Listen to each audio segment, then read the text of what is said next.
29 mai 2022, 13h passées de 35 minutes à la paroisse Bon Berger de la télévision deuxième. C'est ici même heure à l'église Saint-Antoine de Barou de Anoukopé et à l'église Saint-Jean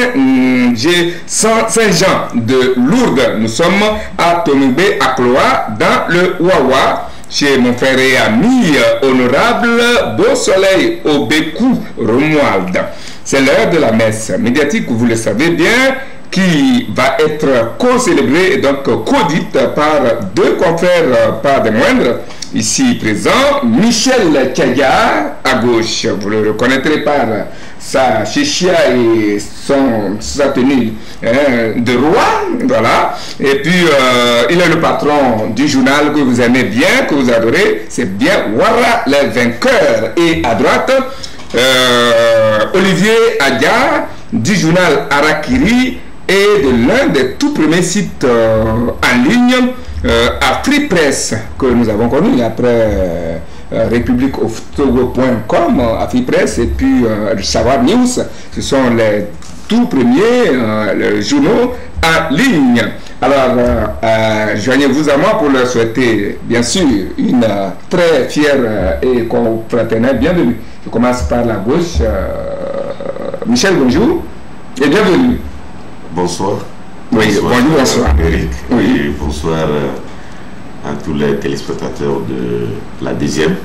C'est vrai que ça... Qui s'honore et qui est très fier de vous.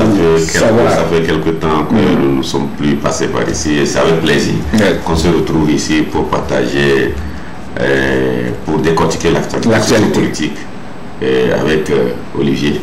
Avec Olivier que vous m'avez annoncé déjà, Olivier Adia, le patron du journal Arakiri et du site AfriPress. Ça fait très bail. Eh bien, c'est avec plaisir que nous vous savons ce dimanche du 29 mai 2022. Oui, le plaisir partagé, mon cher Eric. Permettez-moi de saluer aussi donc, ceux qui sont devant leur petit écran et cet après-midi pour suivre donc, l'émission. Et je salue et je souhaite une très joyeuse fête à nos mères, à nos mamans, à nos épouses, à toutes les femmes du monde donc, qui fêtent aujourd'hui leur journée. Et je salue donc tous les confrères à la maison et salutations donc à tous les Togolais. Très bien. Je bénéficie de la collaboration technique de Nyon Makaka qui a monté les éléments que vous allez suivre tout à l'heure en images et en son. Mati Ibrahim, c'est lui qui nous cadre, qui prend nos images, les transmet à la charmante Simone Aoui, qui nous met en orbite pour que vous nous voyez partout dans le monde à travers les applications YouTube et puis Facebook grâce au réseau Internet. Et pour ceux qui sont dans la région maritime, vous pouvez nous prendre directement sur l'antenne locale. L'évangile du jour s'articule autour de 3 chapitres et peut-être un divers, à savoir la nouvelle loi sur le code électoral et la charte des partis politiques qui a fait parler d'elle, la lutte contre le terrorisme et la lutte contre la vie chère. 2 luttes que mène le Togo depuis quelques temps. Mais avant tout cela, Olivier l'a annoncé, nous devons rendre un grand hommage à nos mamans et celles par qui Dieu a voulu que nous venions au monde, celles qui nous ont donné la vie et qui ont pris bien soin de nous depuis le bas âge jusqu'à ce jour, en passant par les 9 mois que nous avons résidé dans leurs entrailles. Le monde entier leur a dédié chaque 29 juin comme celui d'aujourd'hui. Qu'elles soient déjà mortes ou vivantes, elles sont bien honorées ce jour. Je pense déjà à ma mère chérie, celle par qui je suis venu, et qui vit dans quelque part dans le village natal. Je n'oublie pas surtout à la mère de mes enfants. Je veux bien parler de ma femme. Bonne fête à à maman Yao, Michel Tega. Oui, bonne fête à ma mère qui est également quelque part dans mon village natal. Bonne fête à mon épouse et à ses enfants. Et je pense que c'est une occasion aussi donnée de saluer toutes ces femmes-là battantes de notre pays et d'ailleurs celles qui vivent sur le territoire national.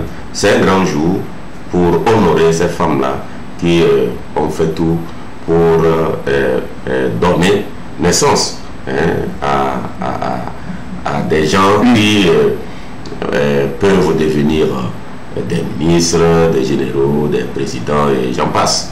Donc c'est un jour important. Nous devons honorer donc les femmes ce jour-là. Olivier, bonne fête à votre mère à titre posthume ou en vie et également à votre épouse, mère de vos enfants. Oui, bonne fête à ma tendre épouse. Bonne fête à ma mère, bonne fête à toutes les femmes du monde. Et vous savez, la femme, c'est, moi je dis toujours, la femme, c'est, et c'est un trésor que Dieu nous a offert. Sans la femme, le monde n'aura pas de saveur. Et j'ai vu une image aujourd'hui qui m'a un peu touché.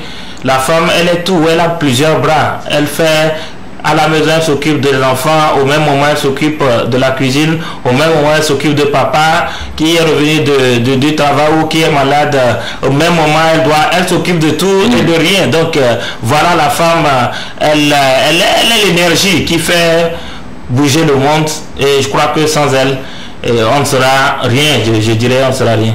Oui, Michel, toutes ces belles lettres pour la femme à la manière des poètes, mais quelle image les jeunes et surtout les enfants ont-ils de leur mère aujourd'hui?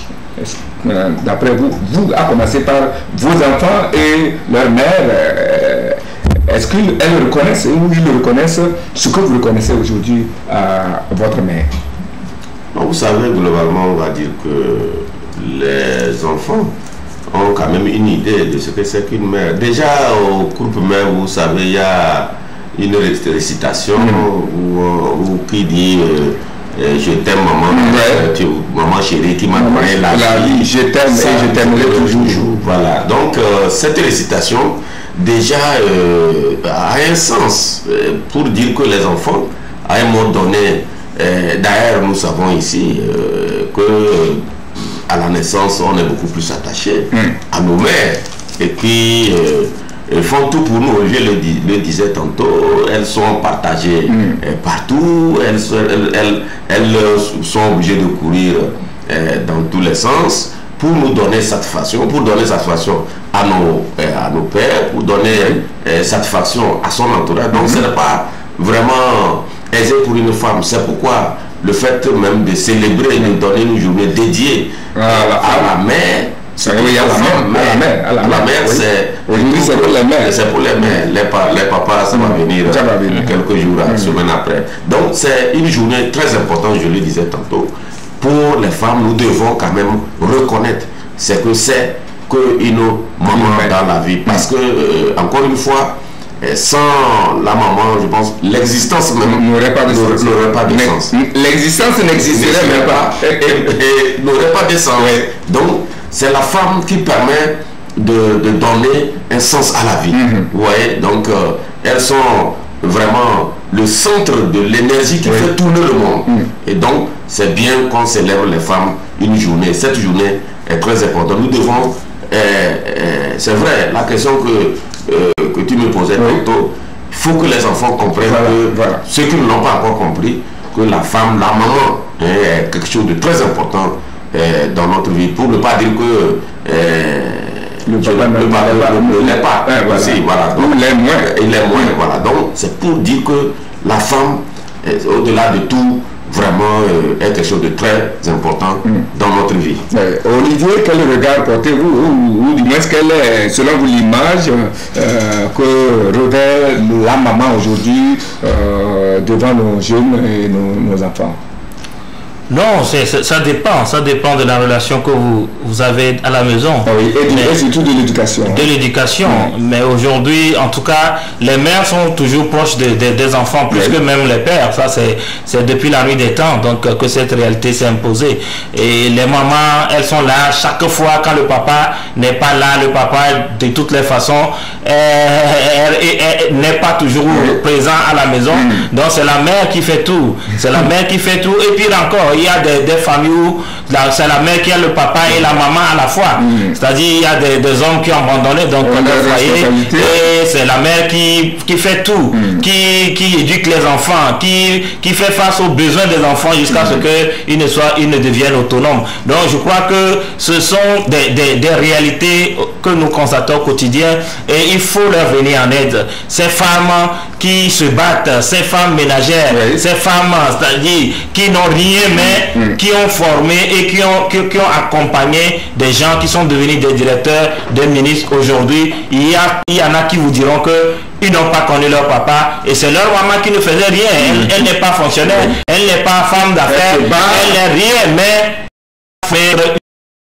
pour notre pays, pour l'humanité. Donc je crois que cette journée, elle doit être célébrée, honorée, et nous leur devons du respect. Il faut appeler les enfants à mesurer donc l'importance de leur maman dans leur vie, parce que ceux qui ont perdu leur maman, c'est là qu'ils savent que leur mère était tout pour eux. Aujourd'hui, quand on a nos mères avec nous, on a l'impression que non, elles n'ont pas de valeur. Mais il faut prier pour eux qu'elles restent en vie longtemps auprès de vous, parce que même si elles ne peuvent rien vous donner comme argent, les conseils, les prières que les mères font pour nous, ça aussi, ça contribue à notre réalisation, à notre épanouissement. Et comme le disait Chino Achebe, on ne reconnaît l'importance des fesses que lorsque le moment de s'asseoir vient. Et puis on reconnaît le vrai bonheur que lorsqu'on l'a déjà perdu. Mais lorsque je vois un peu la famille, je vois comment les femmes souffrent avec surtout les petits-enfants aujourd'hui.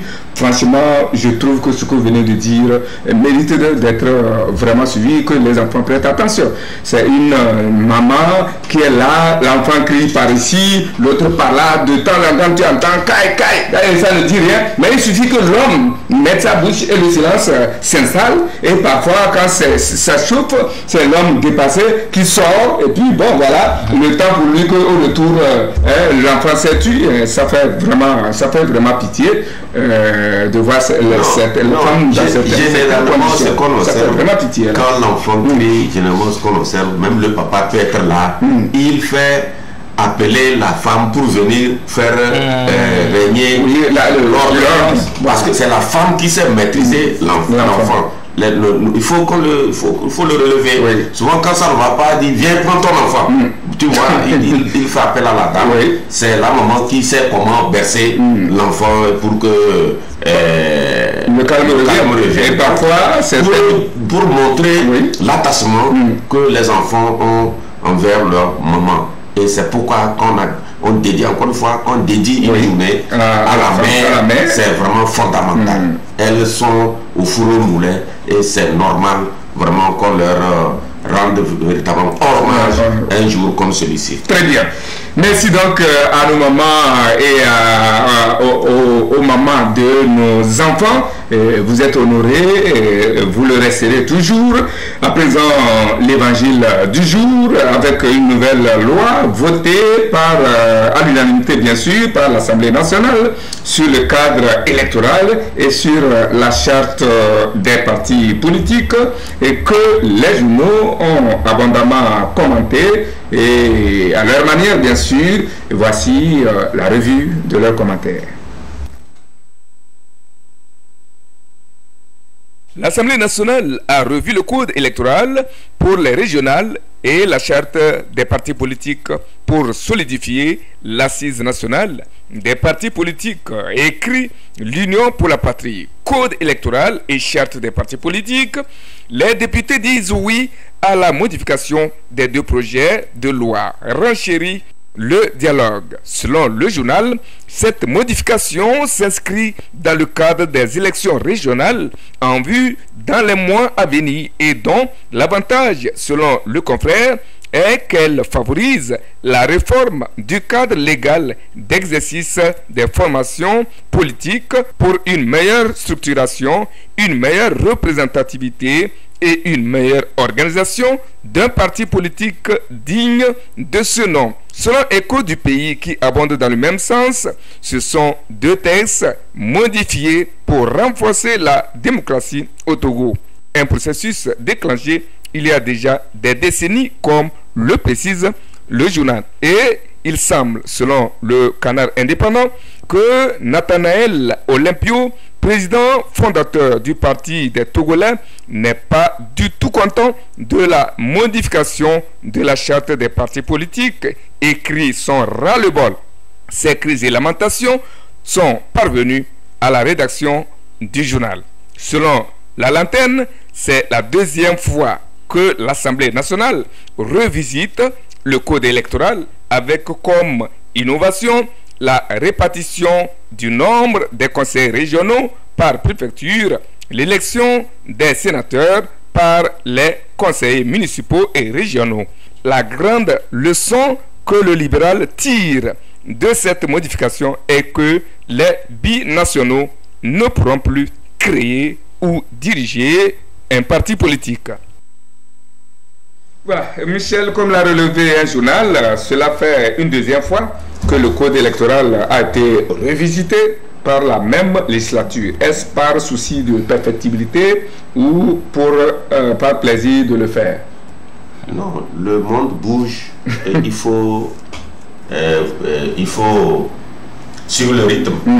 Et sur le pays avance et comme tu le dis, il faut rendre perfectible les tests. Je pense que c'est dans ce sens que les députés ont pu donc réviser ce code électoral qui, ma foi, va changer un peu dans la pratique politique, dans les manifestations et autres. Je me dis que aujourd'hui, quand vous prenez par exemple la charte des partis politiques, on dit que les binationaux ne pourront plus créer un parti politique ou le diriger. Et je pense que c'est dans l'ordre normal des choses. Si vous aimez votre pays, si vous avez l'amour pour votre pays, vous n'allez pas trouver à redire par rapport à cette loi. Parce que nous voyons de par le monde comment ça se passe, où des gens créent des partis politiques, et avec des binationaux, bien sûr, et ils sèment le bordel, et le jour où ça ne va pas, il y a un pays qui vient et dire que non, ce sont les ressortissants, ce sont leurs compatriotes, on vient leur demander qu'on le libère ou qu'on vienne, on vient le prendre. Donc, pour éviter tout ça là, je pense qu'il faut vraiment il faut mettre des garde-fous. C'est dans ce sens-là qu'on est en train d'amener les Togolais qui ont l'intention de créer demain un parti politique, de réfléchir par 2 fois, de respecter les conditions posées. Et d'ailleurs, les partis politiques qui sont déjà sur le terrain, qui sont animés, on a donné, je pense, 1 an pour ces partis politiques de se conformer à la loi. Donc, je trouve que c'est une manière de dire que pour créer un parti politique ou pour le diriger, il faut être exclusivement togolais. Il faut être un patriote. Vous voyez, il ne faut pas courir. Je donne toujours l'exemple de Diri à Tangana, au Cameroun, qui s'en est, en tout cas, qui est arrêté dans le cadre de l'opération Main propre créée, en tout cas, mise en place par le président Paul Biya. Et voilà, un pays s'est levé pour dire que non, c'est leur ressortissants, on réclame sa libération, mais ça ne fait pas bien. Ça ne sonne pas bien. Ce n'est pas, donc, ou rappeler également à la conférence nationale au Togo où certains sont venus avec leurs envolées lyriques, ils ont créé tout le bordel qu'il fallait, et après ils sont repliés doucement dans les pays où ils ont encore une nationalité pour nous laisser, nous, au Togo, ici. On continue pas. Voilà. Donc, c'est pour dire que il faut vraiment, désormais, il faut que les gens comprennent qu'on ne peut pas laisser libre cours à des gens qui ont un pied dedans, un pied dehors, de venir ici nous créer des problèmes. Je pense que les députés, c'est dans ce sens-là que les députés ont voulu amener les Togolais à comprendre que c'est fini. Aujourd'hui, il faut vraiment être Togolais, vraiment 100%, avant de prétendre créer et diriger un parti politique. Et peut-être prétendre à être président un jour. Non, l'objectif principal d'un parti politique, c'est de conquérir le pouvoir un jour ou l'autre. D'accord. Olivier, quelle est votre réaction par rapport à cette loi? Lui, il a donné son point de vue, ses analyses, ses commentaires. Je pense que vous aussi, vous avez les vôtres par rapport à cette loi, à cette décision, surtout par rapport à la charte des partis politiques. Bien sûr, il faut dire que le Parlement ou l'Assemblée nationale est dans ses prérogatives. C'est celle en tout cas de voter des lois. Bon, parfois aussi de faire des propositions donc, de lois. Et il faut relever le fait que nous sommes en train d'aller vers une élection que nous n'avons jamais eue dans notre pays. C'est les élections régionales. C'est un deuxième niveau de la décentralisation. Le premier niveau, c'est les élections communales, les élections locales, comme on le dit. Mais ce deuxième niveau aussi, ce n'était pas intégré dans notre code. Ce n'était pas pris en compte. Donc, il fallait adapter la loi à cette nouvelle donne-là. Donc, on ne peut rien faire en dehors de la loi. La loi est à l'origine de tout ce que le gouvernement ou du moins l'État prévoit faire. Donc, il fallait passer par là pour pouvoir adapter le code électoral aux nouvelles donnes qui arrivent. Il y a cette réalité. On a aussi parlé du Sénat.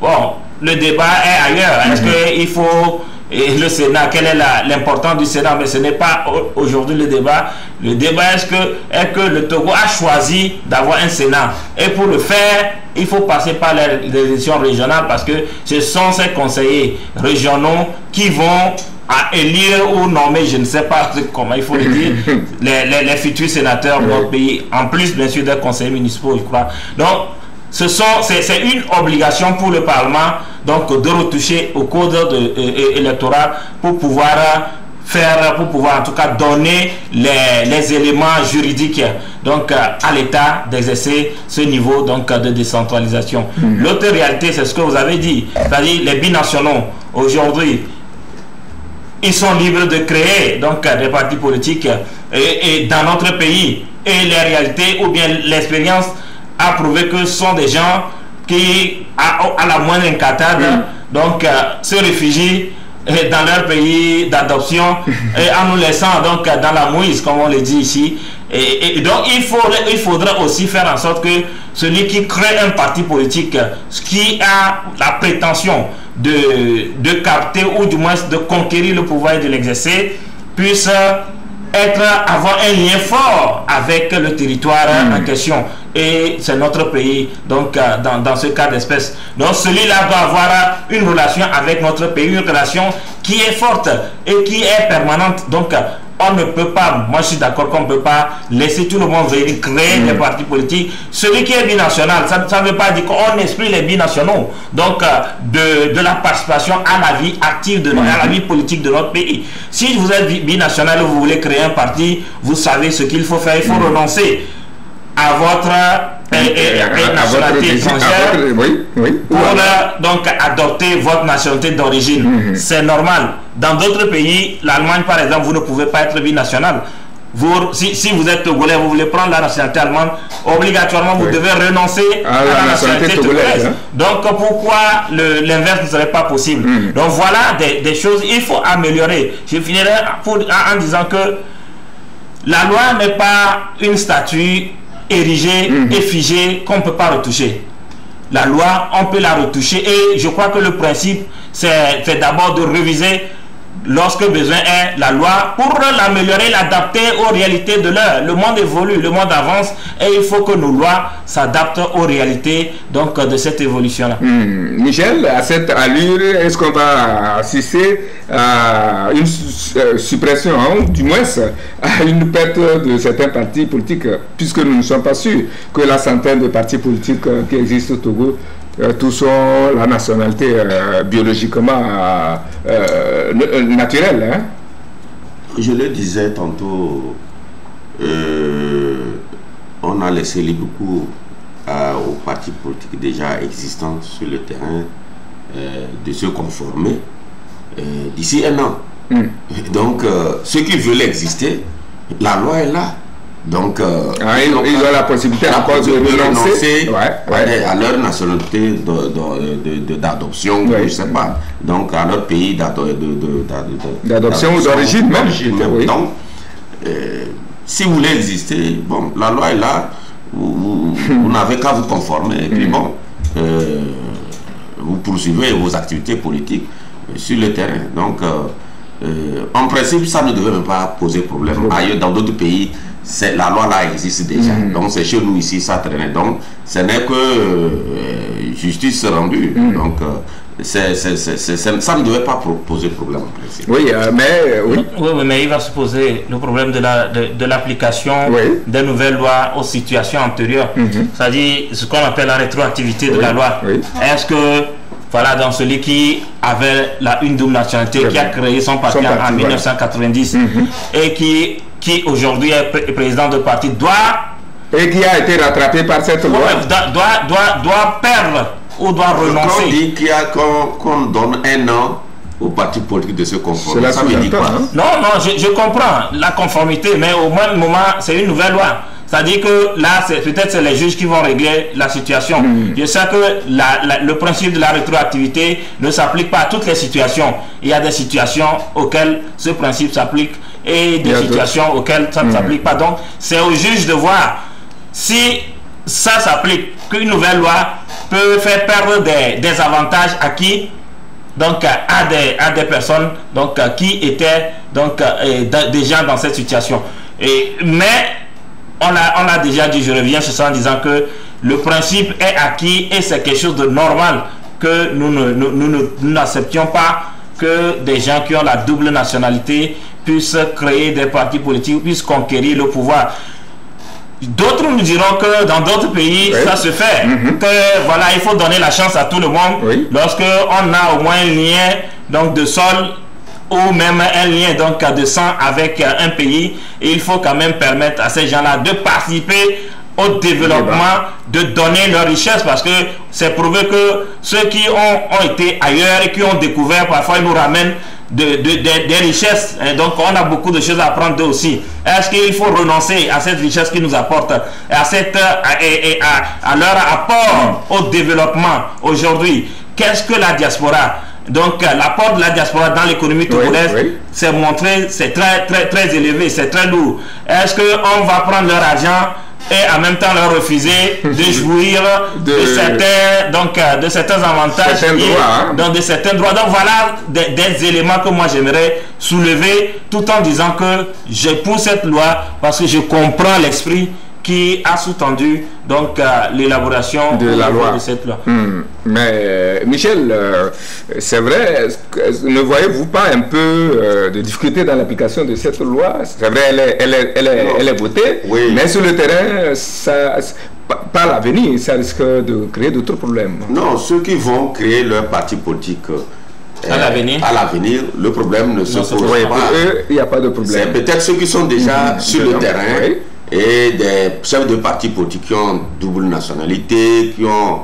De toutes les façons, je pense que on dit tout simplement, si vous êtes Togolais et vous avez une nationalité d'adoption, c'est à vous de voir comment vous allez gérer votre affaire là. Ou si vous êtes d'une nationalité et vous êtes venu au Togo, vous avez acquis une nationalité togolaise, c'est à vous aussi de voir comment gérer cette situation. Et donc, l'objectif, vous voyez, l'objectif dans tous les cas, c'est de peut-être chercher à limiter, pas ceux qui sont déjà sur le terrain, à l'avenir de limiter vraiment la pagaille dans la création des partis politiques. Parce que au Togo, vous savez, beaucoup de partis politiques sont les dérivés d'autres partis politiques. Bon, chacun n'est pas content. Quelqu'un n'est pas content. Il sort le lendemain. Il a son parti politique. Bon, on ne sait pas où on va. Parce que, bon, les chefs de partis politiques, parfois, bon, ils aussi gèrent ça comme, gèrent leur parti politique comme leur entreprise. Donc, ça crée aussi des courroux. Bon, mais dans tous les cas, la loi est là. Maintenant, c'est de chercher voir comment on peut l'appliquer sans créer. Olivier, il y a aussi cette question de représentativité des partis politiques. Est-ce que là également, cette loi ne permet pas de vraiment voir clair dans cette histoire? Parce qu'il y a certains partis politiques, comme le disait Michel, qui se résument peut-être à leur président ou bien au président et à son secrétaire général, et puis dont on n'a pas le siège. Et le siège, c'est peut-être le salon du président, ou le sac. Oui, ou le sac du président. Bon, là également, est-ce que ce n'est pas une manière aussi pour l'État de mieux restructurer ce secteur-là? Non, vous ouvrez une bonne fenêtre sur cette question-là. Moi, j'ai toujours pensé qu'on a trop de partis politiques au Togo. Je crois, si je ne me trompe pas, plus de 110 ou 115 aujourd'hui pour un territoire de 56 600 km² et une population de 8 millions à peine d'habitants. Je crois que c'est trop, pour ne pas dire c'est exagérément trop. Il faut s'inspirer de l'exemple béninois, et pour y arriver, il faut avoir le courage donc de secouer la fourmilière pour que les fourmis qui ne sont pas vraiment sérieuses s'en aillent. D'accord? Donc, je crois que il y a eu un vote ou une loi comme ça, qui était la charte donc des partis politiques qui a été révisée il y a quelques mois, où on disait que chaque parti politique a une obligation d'organiser un congrès, je crois, par mois, par an plutôt, vous m'excusez. Normalement, il y a les partis politiques, leur obligation, c'est de renouveler les instances, d'organiser les sessions ou bien les congrès, d'organiser des choses, de former les militants. Mais nous avons plus de 100 partis politiques, mais on ne sent pas leur présence sur le terrain. Ce sont des partis politiques saisonniers plutôt, qui naissent à l'approche des élections, qui sortent de la forêt ou du bois quand il y a donc les élections qui s'annoncent, qui font 2 ou 3 activités, qui lorgnent donc sur la dotation de l'État, qui lorgnent sur des subventions, et après qui rentrent dans les bois pour disparaître pour encore 5 ans. Donc il faut quand même avoir le courage de faire comme le Bénin l'a fait, c'est-à-dire un parti politique ne doit pas donc être multiple, ou bien les partis politiques doivent se multiplier. Il y a 2 camps, il y a deux courants, donc le courant est au pouvoir et le courant de l'opposition, et chacun devrait normalement se ranger. Si vous êtes sur le courant du pouvoir, approchez-vous du parti au pouvoir, travaillez avec lui. Si vous êtes de l'opposition, approchez-vous de partis opposition dans l'opposition et travaillez avec eux. Et on a 2 camps bien. Maintenant, on peut avoir des intermédiaires, puisqu'il y a toujours des centristes pour approcher les. Comment dire la liaison. Pour faire la liaison de temps à autre. Mais c'est-à-dire plus d'une centaine pour des pays, alors qu'on prend les États-Unis, on prend donc les grandes démocraties, on n'a pas assez, même si on a la gauche, on a la droite. Oui, bon, certains vous diront qu'il y a des petits partis, mais qui ne sont pas connus. Mais on connaît les grandes forces politiques qui font l'actualité politique dans ces pays. Et c'est ce qui cause notre pagaille dans les pays sous les tropiques. Lorsqu'il y a des élections, on mélange les serviettes, les crabes, les torchons, et tout le monde vient. En réalité, c'est une foire au business, où chacun dit que bon, c'est la saison, allons prendre pour nous. et ce sont des gens qui créent beaucoup de années. Donc, essayons aussi d'aller vers la création de 2 blocs politiques ou plus de 3 blocs politiques. Oui, Michel, je ne pense pas que on peut décréter la création. Ah, mais le donner la fin. Ouais, de quelle manière? Parce que demain, il y a quelqu'un qui est là, qui veut ça. Demain, on ne sait pas ce que... Demain, on peut remettre ça en cause. Les Béninois apprécient quand même aujourd'hui. On peut remettre ça en cause demain. Ce qui est sûr, c'est que les partis politiques moustiques, comme on les appelle, ne vont pas... on ne pourra pas les interdire. Ils vont exister, ça, des partis politiques qui sont là pour profiter des opportunistes. Ils sont là quand oui, parfois ils sont en opposition, bref, ils veulent aller vers l'opposition. Parfois ils sont avec le pouvoir aussi, ça l'arrange. On les utilise aussi pour dire que oui, nous avons les gens de l'opposition avec nous, alors que c'est un jeu d'intérêt. Les partis politiques, c'est un jeu d'intérêt. On ne peut pas... Moi, je trouve que à partir du moment où il y a la loi, si un parti moustique politique que je qualifie de moustique veut exister, mais qu'il se conforme à la loi, c'est tout.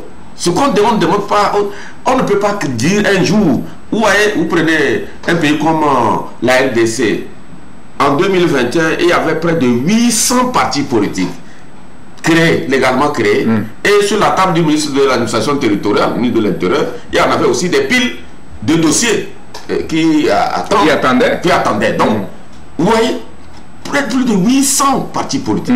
Donc, quand Olivier dit qu'ici il y a 110 partis politiques, je pense que c'est la nature même de la façon de faire la politique en Afrique qui pose problème. Quand vous prenez la France, à un moment donné, on a l'impression qu'il y avait la gauche et la droite seulement. Mais dans ces groupements, il y a des gens qui viennent des sous-marins. Non, il y a des petits partis qui sont venus renforcer, mais ils ont une direction pour des objectifs bien précis. Mais ici, bon, quand quelqu'un te dit que non, ils ont un chef de parti politique qui fait à sa tête, quand il y a à manger, il est seul avec le pouvoir, il mange, nous eux aussi ils veulent créer pour eux. Quand on raisonne comme ça, comme le disait Olivier, on sent de la pagaille. Mais désormais, il faut faire en sorte que si la loi qui permet de régler le problème de cette question de binationalité, si la loi et de transhumance politique, on ne pourra pas. La transhumance politique, ça existera. La prostitution politique, ça n'existe pas. Vous voyez, donc il faut faire en sorte que la loi, c'est pourquoi moi je dis, il faut s'en tenir à la loi qui est votée. Mais dire que bon, on va faire en sorte que certains partis n'existent plus, moi je trouve que c'est créer d'autres problèmes. Parce que on ne peut pas, les gens sont libres de créer leur parti politique, mais il faut se conformer à la loi. C'est ce que moi je vois. Non, mais je dirais que on a dit déjà que la loi n'est pas une statue figée. C'est quelque chose qui est en mouvement. Qui est évolution. La société évolue. La loi c'est le reflet des aspirations de la société. Et donc, la loi, ça doit s'améliorer, ça doit évoluer. Sinon, ce n'est pas la loi en fait. Donc, copions toujours ce qui est bien ailleurs. Certes, on ne peut pas décréter la fin des partis politiques, on ne peut pas imposer à des gens de ne pas créer les partis politiques, mais on peut créer des conditions. Les conditions qui vont amener les gens à ne pas créer ou à créer. D'accord? Et ces conditions-là, c'est la loi aussi qui les prévoit. Aujourd'hui, on a dit, donc, avant, il y avait, si vous êtes binational, vous pouvez avoir un parti politique, mais pour régler un problème, l'État a trouvé qu'il faut limiter ça. Donc, maintenant, si vous avez une double nationalité, vous ne pouvez plus avoir un parti politique au Togo. Alors, donc ça veut dire qu'il y a une amélioration dans la loi. Et en avançant, on peut aussi dire que il faut corser les conditions. Comme, je m'excuse, mais comme aussi la création parfois donc, de certaines associations dans notre pays, où on a toutes les associations, tout le monde, chacun, on est 8 millions, mais il y a 8 associations, 8 ONG au Togo. Chacun fait son business avec. Vous allez entendre quelqu'un aller prendre de l'argent chez un partenaire, il a bouffé, il n'a rien. C'est-à-dire c'est trop, il y a une pagaille tellement dans les secteurs, des partis politiques, des associations, etc. que je crois qu'il faut que nous puissions évoluer et corriger ce qui est à corriger. Nous copions beaucoup les pays développés, la France, les États-Unis. Dans beaucoup de domaines, nous les avons copiés. Alors, pourquoi on ne peut pas aussi essayer de prendre exemple sur eux pour pouvoir améliorer notre cadre politique. Parce que j'estime, et je dis encore que nos problèmes politiques tirent leur origine en partie, pas en totalité, mais en partie de ce foisonnement qu'il y a au sein des partis politiques, et les gens viennent en réalité pour profiter de la situation, et ils créent plus de problèmes qui n'apportent pas de solution. Donc il faut quand même que nous réfléchissions. Maintenant, il faut essayer de faire une enquête d'opinion vers les Togolais pour leur demander, bon, votre idéal, c'est combien de partis politiques un pays doit avoir, notre pays vous voulez. Et je crois que la majorité vous diront qu'on veut un petit nombre de partis politiques. Et je crois que l'aspiration populaire, ça doit être et c'est ce que la loi donc doit s'adapter à cette aspiration. Voilà, il y a aussi ce problème d'alternance au sein des partis politiques. Est-ce que la loi prévoit également la limitation? Et je pense moi que c'est une solution, ça va être une solution, la limitation de mandat à la tête des partis politiques. En principe, lorsque vous créez un parti politique, dans les statuts, et cela y figure. Peut-être vous êtes président pour un mandat de 4 ans ou 5 ans de nouvel âge. Mais vous voyez que les gens, ceux qui sont à la tête des partis politiques, ignorent cette règle-là. Et bon, mais on veut qu'à la tête du pays, qu'il y ait alternance. Mais dans les partis politiques, on refuse qu'il y ait alternance. Vous vous rappelez, personne ne mettra à Bébor, il était à la tête d'un parti politique. Une fois qu'il a voulu accepter l'alternance, il a cédé à quelqu'un. Mais vite fait, il est revenu le pousser et reprendre son parti politique. Mais il y a eu l'alternance quand même. Oui, mais il n'est pas interdit qu'il revienne. Il est revenu le pousser. Ce n'est pas interdit qu'il revienne. Il peut partir et revenir. On dit de ne pas s'éterniser ad vitam aeternam. Oui, bon, on sent que c'est la mort dans l'âme. Est-ce qu'il avait cédé ça a un autre. On est Togolais, on a vu comment les choses se sont passées. C'est la mort dans l'âme qu'il avait accepté pour des calculs politiques, mais entre-temps, il est revenu prendre sa chose. À la tête des autres partis politiques, il y a des partis politiques. Moi, ce qui me fait mal, c'est des partis politiques qui, il y a 20 ans, c'est les non-entends, le nom du parti politique. Ceux qui l'animent, on le sait. Mais tu vas voir les membres de ces partis, certains partis politiques qui sont devant des choses qu'on ne veut jamais bouger. Mais le parti politique sur le terrain n'existe pas, ne forme pas, n'anime rien. Mais un des membres de ce parti est au devant de la scène. On ne comprend pas pour quelle raison. C'est pourquoi quand Olivier dit non, que bon, on devait faire pour... peut-être parfois même ces partis politiques aussi, ça arrange aussi le pouvoir qui est en train de voter les lois. Parce que parfois, il y a, quand vous regardez le schéma des partis politiques, il y a des partis politiques, je ne vais pas les qualifier d'intermédiaires, ils sont là. Le jour, bon, ça va bien du côté du pouvoir, ils sont là, que nous sommes là. Le jour où ça va un peu du côté, ils sont là. Et le pouvoir aussi, à un moment donné, peut utiliser aussi ces partis politiques-là. Il dit, voilà, nous sommes avec les opposants. Alors qu'on sait qu'ils ne sont pas vraiment opposants. Donc, ça arrange tout le monde. Les hommes politiques, quand il n'y a pas de situation ex nihilo, ça les arrange quelque part. Et donc, ce qui est clair, c'est que à la tête des partis politiques, comme tu le dis, à la tête des partis politiques, normalement on devait observer une alternance, et ça pouvait aussi vraiment décrypter la situation, décrypter la situation politique. Parce qu'il y a des gens, à un moment donné, que les gens on voulait voir s'éclipser, mais ils sont là. Et c'est tous les partis politiques, ça pas pouvoir, tous les partis politiques, l'alternance à la tête des partis politiques, c'est compliqué. Ça, il faut le reconnaître. Donc, ça, c'est un aspect depuis 91 jusqu'à ce jour. Vous voyez comment les partis politiques sont dirigés. Et c'est ça. Nous avons un Gilles Christ à la tête de son parti politique depuis 91 jusqu'à présent. Entre-temps, lui aussi avait cédé, n'est-ce pas? Non. Non, il n'a jamais cédé. Il a annoncé. Non, c'était pour divertir les gens. Non, il est là et il dirige ce parti politique jusqu'à... c'est aussi la nature de l'être humain, hein? Non, de nous les Africains. C'est la nature, quand on a quelque chose là, à vita aeternam, on ne veut partager avec personne. C'est ça aussi qui crée parfois des problèmes. On ne veut pas le partage, on ne veut pas le partage. C'est ça aussi. Et ça se sent aussi à la tête des partis politiques. Le jour où quelqu'un arrive à prendre le pouvoir, lui aussi, il ne veut pas partager. Il ne va pas laisser. Il ne va pas laisser. Donc, bon, ce n'est pas... vous ne pouvez pas être à la tête d'un parti politique. Ce n'est pas une carrière. Ce n'est pas votre carrière. C'est pour un temps, vous gérez, vous repliez. Donc, à la tête des pays aussi, c'est comme ça. Mais... quand vous regardez, ici, dans les pays en Afrique, surtout dans les pays francophones, c'est le constat amer qu'on fait tous les jours. Voilà. Très bien. On va passer à un autre sujet. Cela fait presque un an qu'un phénomène donne de l'insomnie au peuple d'Afrique et des démangeaisons psychologiques à leurs dirigeants. Il s'agit bel et bien du terrorisme et de son aile marchande, l'extrémisme violent qui prennent de l'ampleur au jour le jour et chaque jour que Dieu fait. Et cette semaine encore, on en a entendu parler, pas plus tard que vendredi ou samedi, on a déploré plus de 30 tués au Burkina Faso et ailleurs suite à de nouvelles attaques terroristes. Michel, il faudrait que cela... on a comme l'impression que ça devient de plus en plus inquiétant et sérieux, cette affaire de terrorisme. Et on se demande à quand la fin.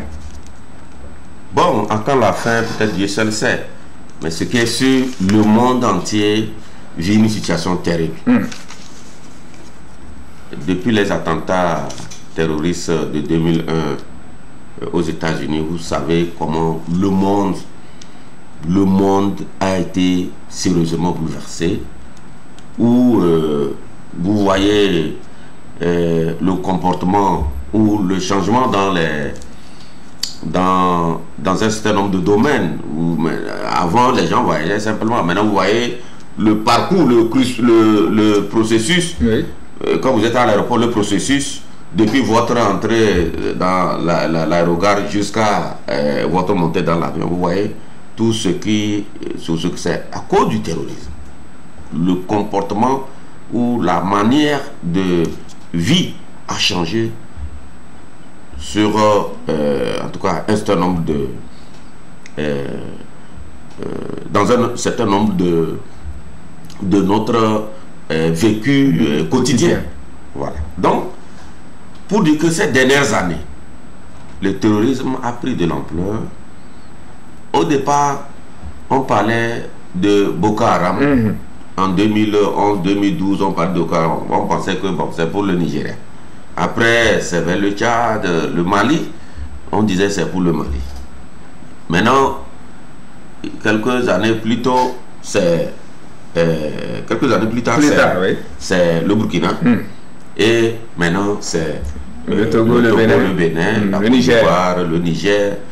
Donc, c'est une situation vraiment difficile et aucun pays ne peut dire que nous, on est très fort, on va combattre le terrorisme. Aucun pays, aucune armée ne va dire que nous, là, on a tout pour combattre le terrorisme. Si les Américains font face au terrorisme, les Français, les Italiens, avec leur arsenal militaire, avec leur technologie, ce n'est pas nous, pays comme ça.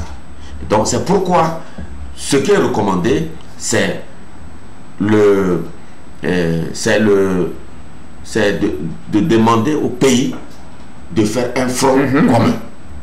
Les pays doivent mutualiser leurs efforts dans cette lutte-là. Et c'est comme ça, quand vous voyez comment les chefs d'État les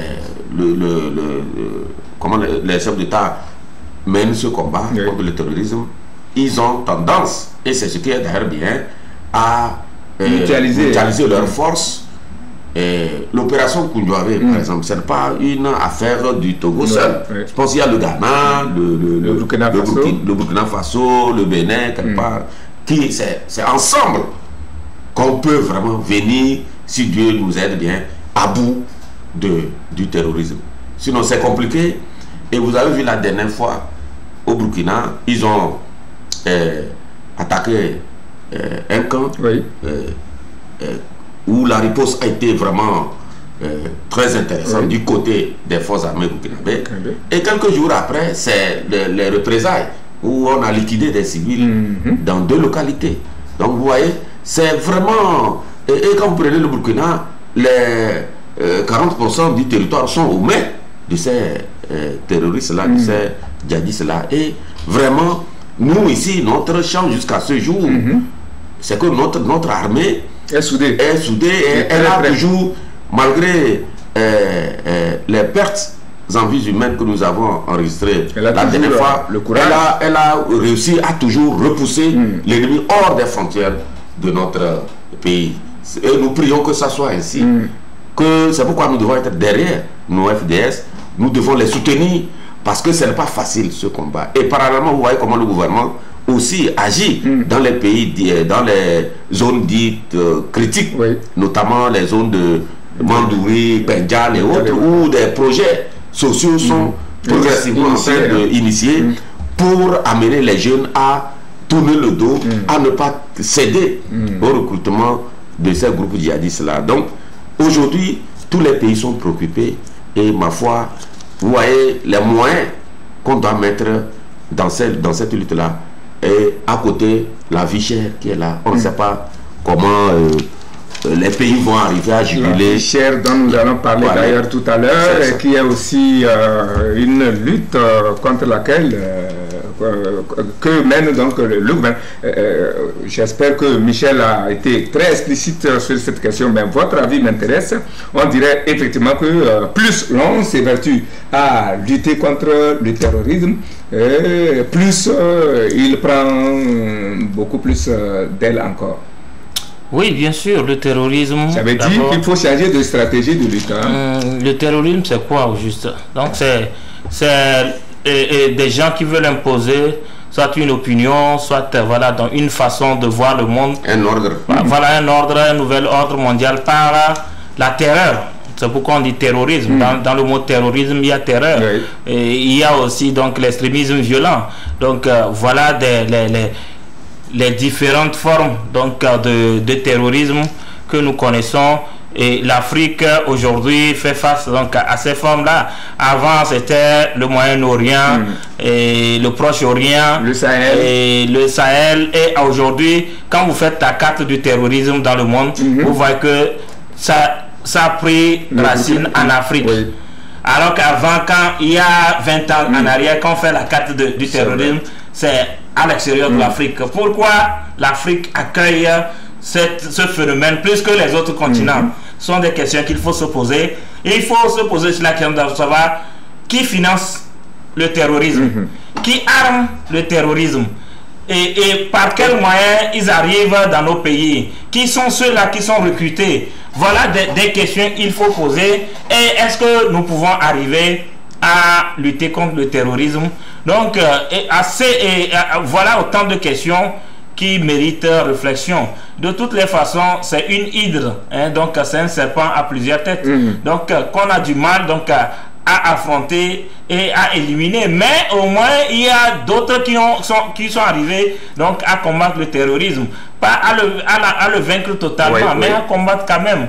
Quand on voit le travail peut-être des États-Unis, et en Irak, même si ce sont eux-mêmes qui ont créé, bon, excusez-moi, mais ce sont eux qui ont ouvert la porte, je voudrais dire, parce que l'Irak était là, tranquillement, avec un président, et ce sont eux qui sont venus bombarder ce pays, et qui ont fait donc, des mécontents qui sont devenus des terroristes. Quand vous voyez la Syrie, et la Syrie a été pratiquement prise par l'État islamique, hein, donc, mais avec les énergies conjuguées des forces étrangères, aujourd'hui la Syrie est plus ou moins libérée donc, de ce terrorisme-là. Maintenant en Afrique, qu'est-ce qui arrive pour que le terrorisme a quitté l'Algérie? Aujourd'hui, on est en train donc, de faire face au terrorisme sur les côtes donc, du golfe de Guinée. Qu'est-ce qui encourage cette situation? Voilà autant de questions, mais je crois que il faut conjuguer nos efforts. Comme l'a dit Michel. Nous sommes des citoyens, on a besoin de nous.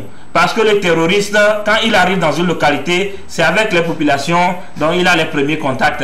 Des gens, donc des villages, des Togolais lambda ou des citoyens lambda. Ce sont eux qui devraient normalement remonter l'information aux autorités du pays que voilà, il y a des gens, des étrangers qui sont arrivés. Il y a des gens suspects. Ou il y a notre frère qui était allé, je ne sais pas, dans un pays et qui est revenu. Donc avec une évangélisation, avec des propos qui voilà, nous inquiètent. Et c'est avec cette stratégie qu'on peut contenir le terrorisme. Sinon, je crois que quand ça va s'étendre, nous aussi, nous aurons des problèmes sur la côte ici. Merci, espérons et vraiment prions pour que ce mal, ce phénomène puisse s'arrêter, que les peuples, puisque c'est des dépenses encore. J'entendais que pour faire face à ce terrorisme, le Togo déjà prend des dispositions en matière d'équipement matériel et un budget de 720 milliards serait donc lancé pour pouvoir lutter contre ce terrorisme d'ici 2025. L'autre lutte que mène le monde au quotidien et surtout le Togo est la lutte contre la vie chère qui tue autant que les armes des terroristes. Au Togo, des mesures sont prises pour faire face à ce phénomène, sauf qu'à la lecture des journaux, et la lutte a un peu du plomb dans l'aile, on dirait. Suivez plutôt et on revient pour nos commentaires. Vie chère au Togo, le ministre Adégué met en garde les commerçants véreux, lit-on dans le dialogue. Vie chère et mesures du gouvernement, quel impact sur le panier de la ménagère? Se demande Écho du pays. Des contrôles inopinés seraient menés sur les marchés pour constater le plafonnement des prix, précise le Canard indépendant. Selon la Lanterne, qui parle de Bataclan, pour un grand zéro, le plafonnement des prix des produits locaux importés est un remède pire que le mal. Comme proposition, Dunia Le Monde demande de privilégier les farines locales. Le journal a fait clin d'œil à la visite que le chef du gouvernement a effectuée dans l'une des unités de production. Le libéral trouve qu'il y a nécessité d'intensifier les productions locales. C'est le dernier chapitre de notre évangile du jour. Michel, on dirait, à en croire les commentaires que nous venons de suivre, que la lutte contre la vie chère est aussi difficile à mener que celle contre le terrorisme. Non, ça c'est clair. C'est clair. Vous savez, le 27 avril, si j'ai bonne mémoire, le chef de l'État, dans son adresse à la nation, avait annoncé une batterie. Voilà, a fait des annonces intéressantes. Et si ça devait être bien appliqué sur le terrain, ces annonces-là devaient vraiment aider les Togolais à venir à bout donc des difficultés, à venir à bout des problèmes que les consommateurs rencontrent au quotidien. Mais on se rend compte que d'abord, avant cette annonce, il n'y a pas eu un travail en amont avec les importateurs ou les grossistes et tout. Il n'y a pas eu un travail préalable. Vous voyez? Donc, du coup, ce que le gouvernement a annoncé comme mesure, ces mesures-là n'étaient pas les bienvenus, n'étaient pas respectées dans les marchés. On disait par exemple à Lomé ici de vendre le bol de maïs de, je ne sais pas combien de kilos là, à 650. Oui. Et sur un certain nombre de denrées alimentaires, c'était aussi recommandé de maintenir un plafonnement. Ça, c'était bien. Mais sauf que sur le marché, les bonnes femmes refusaient systématiquement. Oui. Bon, maintenant, nous apprenons que ça fait plus d'un mois. C'est maintenant on apprend que le ministre du commerce va envoyer les gens sur le terrain contrôler. Bon, je ne sais pas si ils ont vraiment, véritablement ils ont véritablement des gens. Oui, disposent des moyens à déployer sur toutes les étendues du territoire, dans tous les marchés. Et derrière chaque commerçant ou commerçante. C'est ça qui est vraiment inquiétant. C'est un peu utopique. Parce que, vous voyez, vous allez au marché, parce que moi je vais de temps en temps pour qu'on vous voit ce que le gouvernement. Je constate que ça ne marche pas. C'est sur les denrées alimentaires. Nos femmes souffrent tellement. Oui, ça ne marche pas. Et donc, mais on dit qu'on envoie les contrôleurs, les inspecteurs, les contrôleurs pour... Moi je suis un peu sceptique parce que je me dis, comment ça va se faire? Il faut que le gouvernement, il faut quand même qu'on prenne un jour, on l'exhibe, et qu'on le présente à la presse. Et que les gens se rendent compte que quelque chose... Sinon, dans ce genre de situation, c'est vrai, les mesures sont bonnes, mais elles ne nous servent pas. Ça, il faut reconnaître ça. Les Togolais ne sentent pas l'impact des mesures là sur le marché. C'est comme les gens font à leur tête, les commerçants et choses, ils font à leur tête. La dernière fois, j'ai vu à la télévision où le ministre a déjà rencontré, mais juste après cette rencontre, les gens font ce qu'ils veulent. Les gens font ce qu'ils veulent. Vous allez au marché, rien n'a bougé. C'est ça, moi, mon inquiétude. On prend de très bonnes mesures. Ça, quand vous les prenez, les mesures là, une à une, c'est des bonnes mesures. Si elles sont appliquées, ma foi, on va vivre comme au paradis. Voilà. Mais ça, c'est difficile. Peut-être, je ne sais pas, Olivier, comment faire pour concilier cette bonne intention du gouvernement à la réalité sur le terrain? Selon vous? Non, je crois que mon confrère à plusieurs zones intelligents l'a relevé. C'est-à-dire que, est-ce que avant de prendre cette mesure, il y a eu des concertations entre le gouvernement et les importateurs et les commerçants sur les marchés? Parce que nous sommes dans un secteur de libre-échange et de l'informel pratiquement. C'est-à-dire une femme qui allait acheter son maïs à l'intérieur du pays très chèrement, qui a pris le transport qui a augmenté de prix parce que l'essence a augmenté de prix et qui l'a amené ici et qui se dit qu'elle a une marge de 100 francs ou bien donc 200 francs sur le bol. Et on lui dit, donc il faut vendre moins pour perdre même ce que tu as. Je crois que c'est irréaliste et irréalisable. À moins que le gouvernement soit d'abord en concertation avec des opérateurs économiques, avec le marché, avec les gens du marché, les associations donc des commerçants, pour comprendre aussi leurs préoccupations, savoir qu'est-ce qu'il faut faire et s'il faut subventionner, il faut subventionner parce que la marge, quelqu'un doit en tout cas compléter. C'est un manque à gagner. Il ne faut pas faire le commerce pour perdre. Nous parlons de vie chère. Nous, en tant que citoyens, notre désir, c'est de voir donc les prix baisser. Je ne dis pas que j'encourage les commerçants à vendre chèrement, mais il y a une logique dans les choses.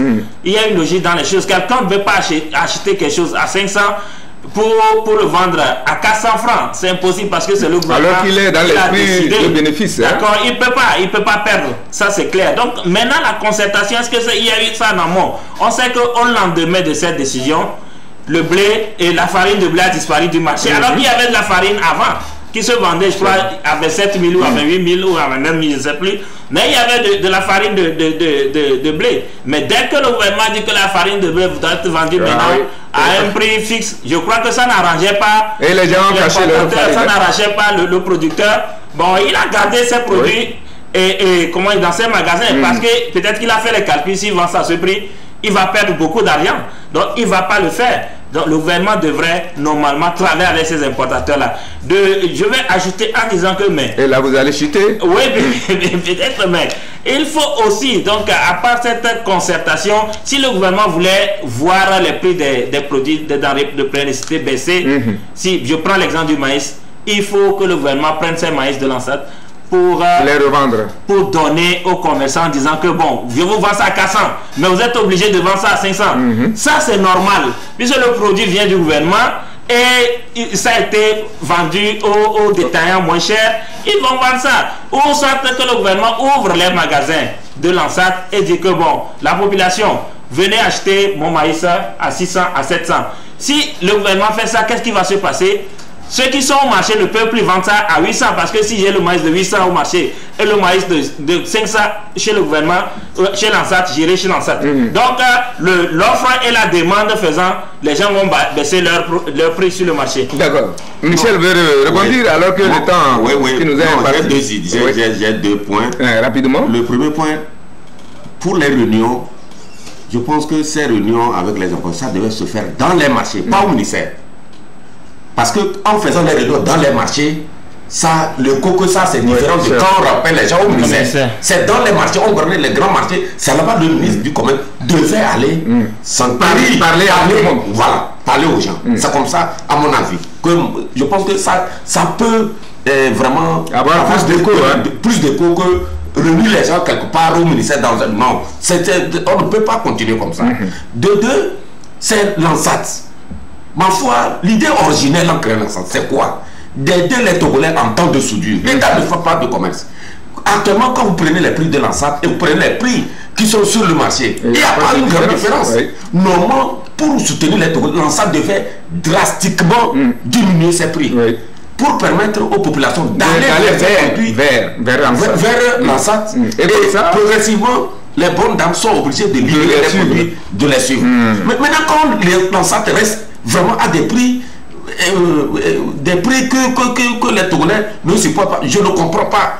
Quelle est la politique de l'ANSAT actuellement? Moi, l'idée originelle de l'ANSAT, l'État ne fait pas de commerce. C'est pour aider les Togolais. Pourquoi l'État maintient l'ANSAT, maintient ses prix? On dit non, que les produits de l'ANSAT. Moi, je n'ai jamais acheté à l'ANSAT. Je causais avec un groupe de femmes qui dit qu'elles préfèrent aller au marché que d'aller acheter les produits de l'ANSAT. Donc d'abord, pour parcourir des distances pour arriver à un point de vente de l'ANSAT. Je ne comprends pas ce que l'ANSAT actuellement, dans notre pays, la politique de l'ANSAT, moi je ne comprends pas. D'accord, c'est sur cette inquiétude que prend fin cette messe, bien animée par Olivier Adia, directeur de publication du journal Harakiri et du site d'information à Free Press, et mon frère et ami promotionnaire de l'université, Michel Tchadia, le patron du journal Ouara les vainqueurs, à qui je dis merci et surtout félicitations, vous avez animé la messe.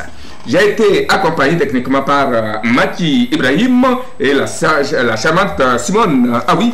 Et de l'autre côté, pour le montage, c'était Nyon Makaka. Une fois encore, bonne fête à toutes nos mamans. Je pense à ma mère, comme je l'ai dit, et surtout à la mère de mes enfants. Coucou spécial à tous les correcteurs, à toutes les commissions de correction du baccalauréat première partie qui est en train de finir. Bonne chance aux candidats au CEPD, certificat d'études du premier degré, qui compose cette semaine, c'est-à-dire la semaine de demain. Coucou à tous et à tous, vous qui nous avez suivis de par le monde dans cette émission. On se donne rendez-vous dimanche prochain si Dieu le veut et il le voudra. Mais comme d'habitude, partons avec cette pensée de Victor Hugo qui dit, je cite, est dans les veines le doux fait de la mer et le généreux esprit de ton père. Sois bon, sois fort, sois honnête, sois juste et reçois dans le baiser de ta grand-mère la bénédiction de ton grand-père. C'est de Victor Hugo. Bonne méditation. À dimanche prochain.